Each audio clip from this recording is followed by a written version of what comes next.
दुबे जी, नितिन दुबे जी, आपकी वजह से हमें छत्तीसगढ़ म्यूजिक इंडस्ट्री में सेवा करने का मौका मिला।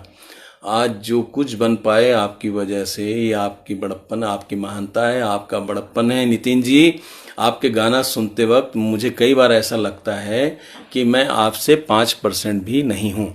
और मेरे परिवार के बीच में भी इस बात को बोलता हूँ कि नितिन मेरा शिष्य है।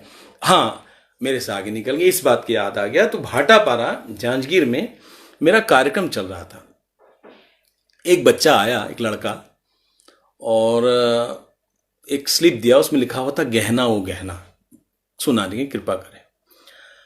अब क्या है, बहुत सारे गाने गाए तो याद नहीं था, मुझे याद भी नहीं आया कि गाना मैंने गाया है।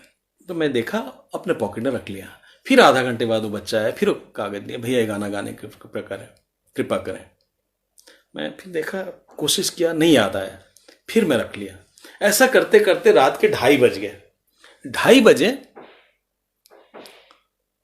वो लड़का आया, मुझे बहुत, क्यों 8-9 बार आ चुका था, मुझे पीड़ा हो रही थी। मैं उससे बोला, यार सही बता रहा हूं, मुझे बिल्कुल नहीं मालूम ये गाना, बिल्कुल भी नहीं मालूम, और याद नहीं आ रहा। आपको आता है क्या? बोले आता है भैया। बोले तो बोले लिख दोगे? तो बोला हाँ लिख दूंगा।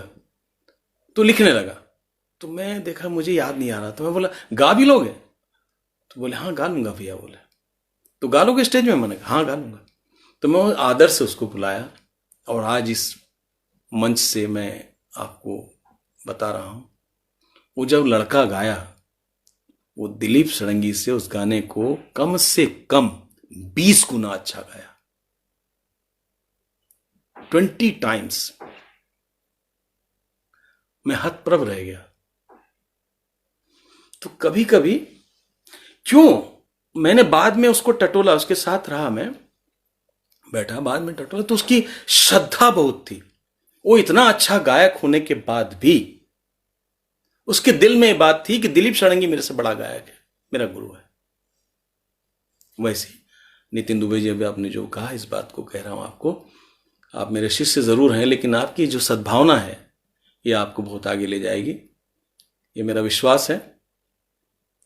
और ऐसे ही आप बने रहिए, और इंसानियत का भी मुझे पूरा विश्वास है, पाठ पढ़ेंगे आप मुझसे।